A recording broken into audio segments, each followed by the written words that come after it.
Hi, it's Jay. What are you best at on the playground? Are you a fast runner? Awesome at hand clapping games? A hula hoop hero? Well, think about this. Whatever you love to do most, there are probably other kids around the world who love doing that too. What if you could get all those kids together to play in one place? Then you could try your skills against the best runners, hand clappers, or hula hoopers out there. I wonder who would win. Someone named Aya has a question about something a little like this. Let's call Aya now.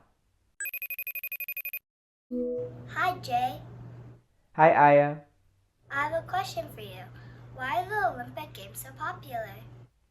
That's a great question. Every few years, the best athletes from around the world gather together in one city to compete in sports that test speed, strength, and skill. These games are called the Olympic and Paralympic Games, and they are a big deal. Any city hosting the games prepares for years. Crowds flock from all over to watch thousands of athletes compete in dozens of events. The athletes who compete here are the best in the world at their sports. The best swimmers, the best long jumpers, the best weightlifters, and more. The winner of each event gets a medal: gold for first place, silver for second, and bronze for third. Right now, athletes all over the world are getting ready to go to the Olympics. Imagine what it would be like to be one of them. If you were getting ready to compete in the Olympics, how do you think you'd feel? Now would be a good time to pause the video and discuss.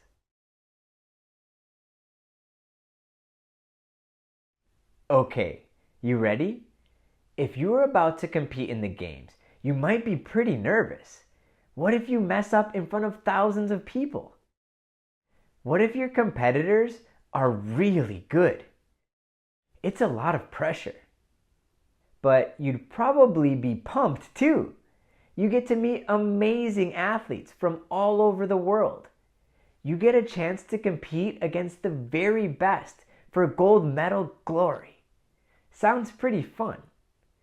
Okay, but what if instead of heading to the games today, you were heading to the first Olympic Games a long, long time ago? How would that be different?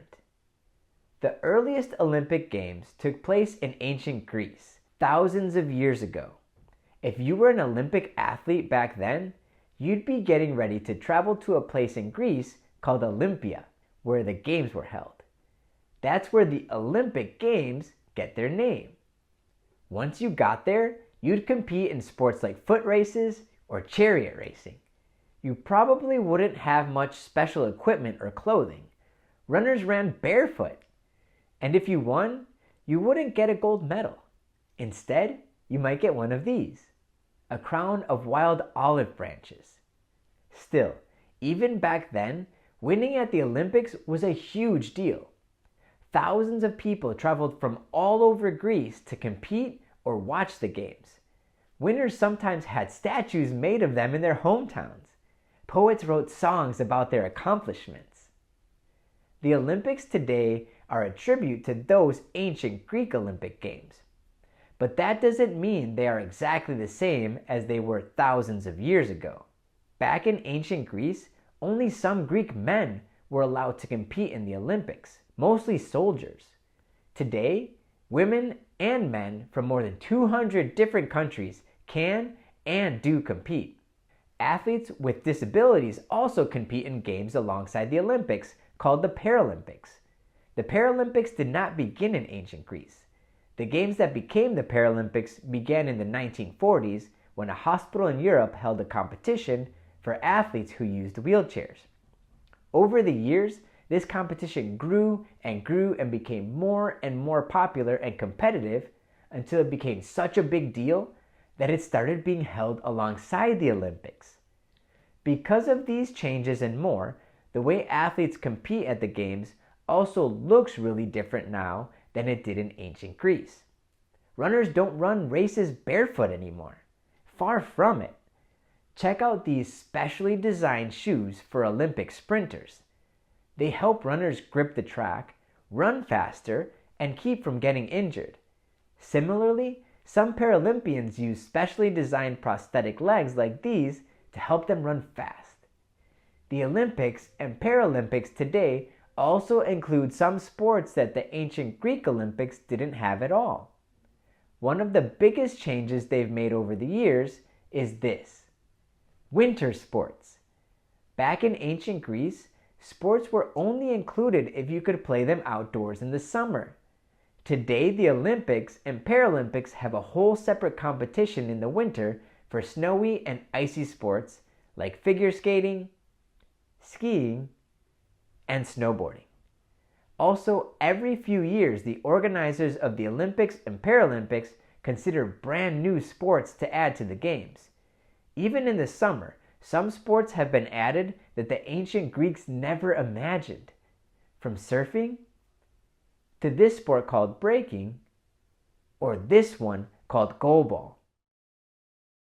So in summary, the Olympics and Paralympic Games are international athletic competitions. The Olympics today are a tribute to the huge athletic competitions held thousands of years ago in ancient Greece. But who plays and how we play has changed a lot since then.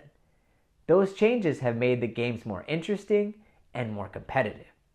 That's why so many people still love watching them today. What changes would you want to see in the future? That's all for this week's question. Thanks for asking, Aya. Now we'll be back with new mini lessons in the fall. But in the meantime, here are some older questions from the question jar. You can vote on which one you think we should send out next week. You can choose from how are pencils made, how do phones work, or how did cotton candy get its name? So submit your vote when the video's over. We want to hear from all of you watching. There are mysteries all around us. Stay curious and see you next week.